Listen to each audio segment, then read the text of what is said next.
and welcome back to our science classes. As we are dealing with our lesson number 6, which is speaking something about the conservation of plant and animals. So in this topic today we are going to start the topic that is going to say something about conservation of biodiversity. Wherever this word is coming conservation, what does it mean? Conservation means the various ways by which we can protect something. Conservation means the various ways by which we can protect something. So the various ways by which we can protect the plant and the animal species in the world. It is known as conservation of biodiversity. So the various ways by which we can protect the plant and the animal species around us or in this world or in our locality. It is called the conservation of biodiversity. So let us see what is the definition. The practice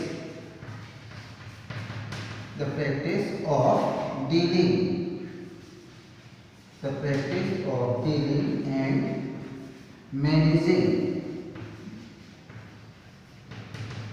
the practice of dealing and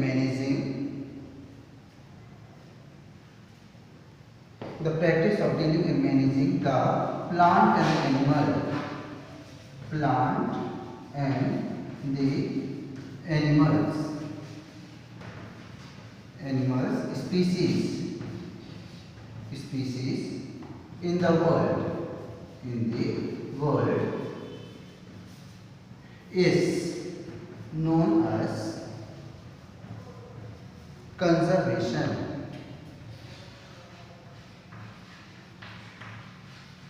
conservation. So let us see the practice of dealing and managing the plant and the animal species in the world is known as conservation. Means dealing means the various ways which you are applying, means the managing means the proper care that you are taking about them. So the practice of dealing and managing the plant and the animal species in the world is known as conservation. So or in a very simple language we can say the various ways by which we can protect the plant and the animal species in this world is known as the conservation of biodiversity. In this our first topic is the forest reserve. F-O-R-E-S-T, forest reserve. Let us see what is forest reserve. A large area of a forest that is protected from the human exploitation with the strict laws where the hunting of the animals and cutting down of the trees is totally prohibited. Such an area is called a forest reserve. So let us see a large area of a forest that is protected. A large area of a forest that is protected from human exploitation.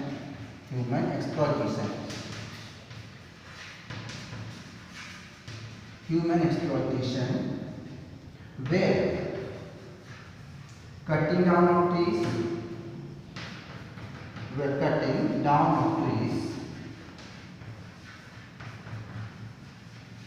and hunting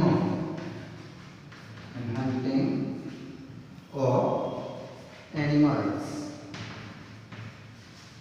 is totally prohibited.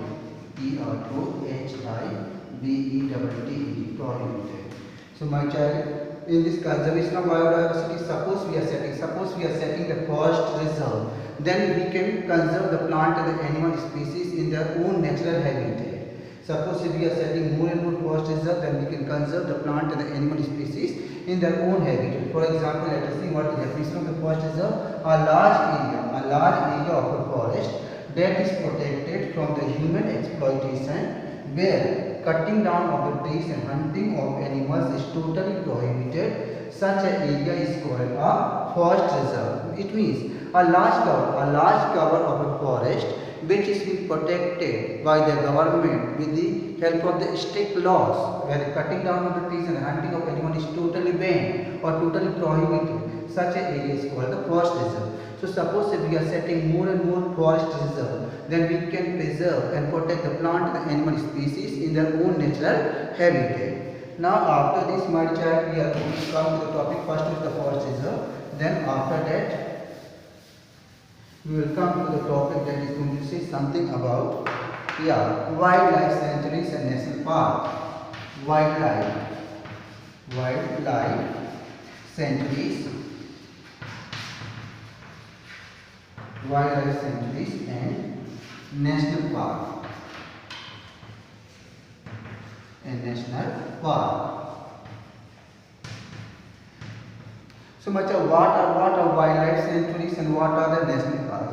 So listen very carefully, my child. Protected forest which protect a particular species of plant or the animal. Protected forest which protect a particular species of plant or the animal species there. That is called the wildlife sanctuaries or the national parks. So let us see the definition. Protected, P-R-O-T-E-C-T, protected forest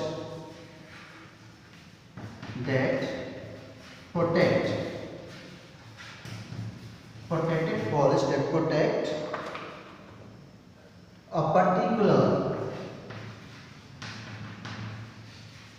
a particular species of plants or animal species. Animal species are called wildlife sanctuaries or the national parks.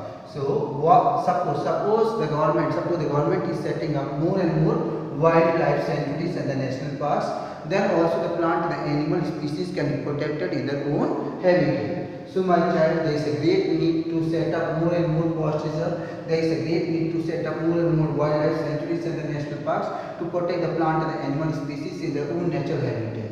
Once again, let us see the definition of the wildlife sanctuaries and national parks. Protected forest that protect a particular species of plant or animal species are called the wildlife sanctuaries or the national park. So see, suppose any forest area is there, and that forest area is protecting any particular species of the plant or the animal species in it. That is called the wildlife sanctuaries and the national parks. In these areas also, the cutting down of the trees and the hunting of animal is totally prohibited. People can grow more and more trees are being grown, but cutting down of trees and the hunting of the animals is totally prohibited. When we are protecting this particular species of plant and the animal species there, we are not protecting only that species of plant, but the other species of the plant and the animals also get protected in that areas. So let us see wildlife sanctuaries. Protected forest that protect a particular species of plant or the animal species are called the wildlife sanctuaries and the national parks. In this, cutting down of the trees and hunting of the animals is totally prohibited. Now after this, my child, we will come to the topic that is going to say something about the setting up zoos. Now my child, there are various types of the wildlife sanctuaries and the national parks. For example, Bandhavgarh National Park, which is protecting the species tiger, it is in the Madhya Pradesh.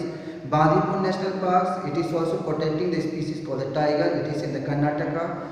Corbett National Park, it is protecting the species called the tiger in the Uttarakhand. Then Deshingam Wildlife Sanctuary, it is protecting the species called the Kashmiri stag, it is in Jammu and Kashmir. Then the Gir Forest, they are protecting the species called the Asiatic loin, it is in the Gujarat. Kaziranga Wildlife Sanctuary, it is protecting the one-horned rhino in Assam.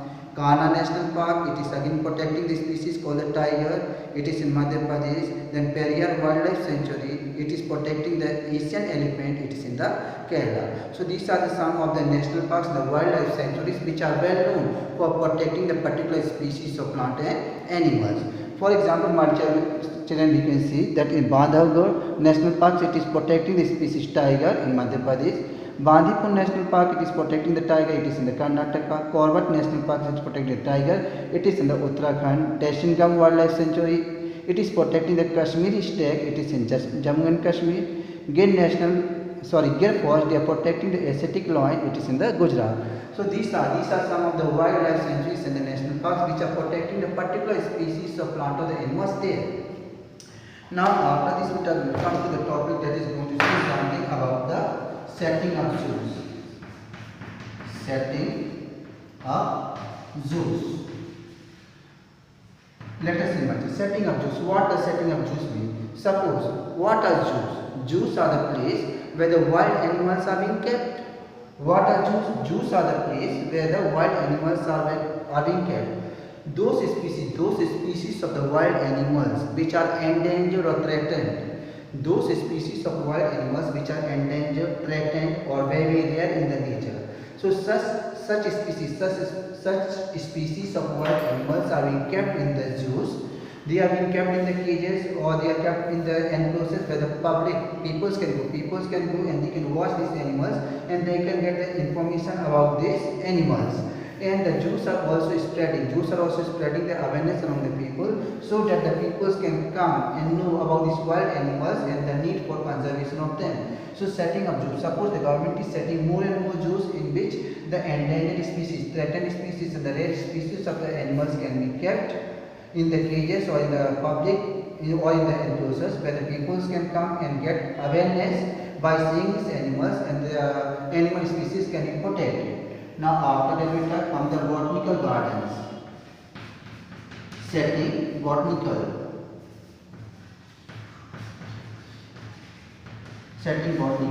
gardens.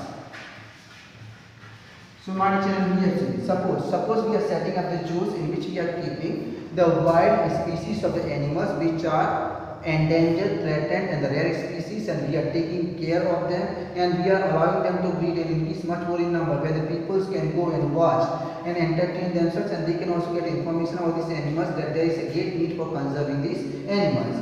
In the same way, setting a botanical garden. Setting a botanical garden means what it means?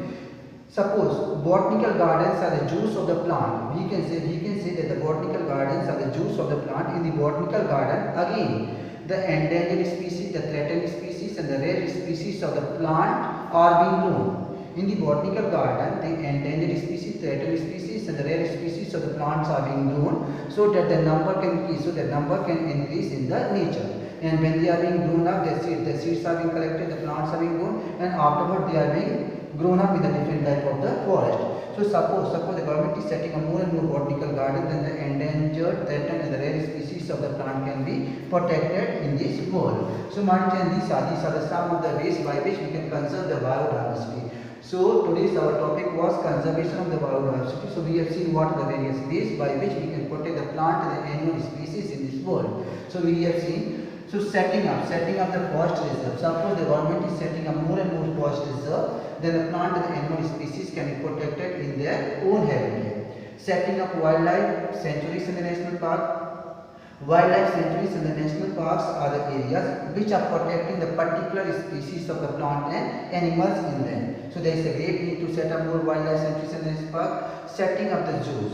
So more and more zoos need to be created where the wild animals can be kept and they can be taken proper care and the breeding can be allowed. In the same way, setting up the botanical garden. More and more botanical gardens needed to be set up where the endangered, rare and the threatened species of the plant can be grown and they can be increase in number by setting up this conservation program.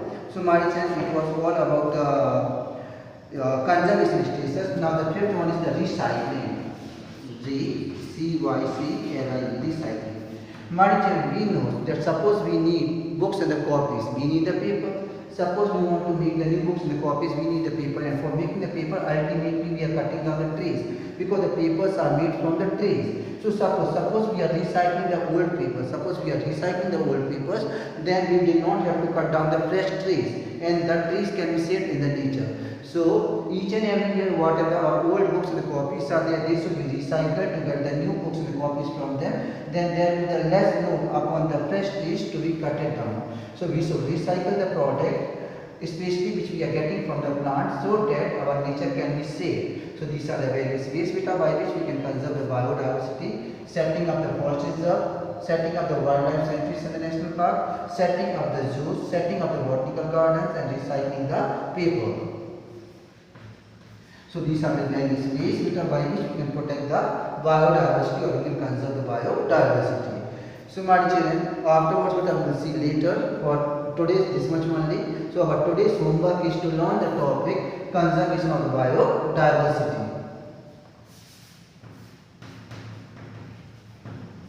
to learn the topic conservation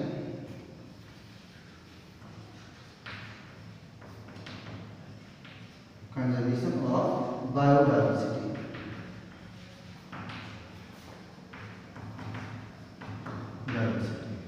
Thank you very much.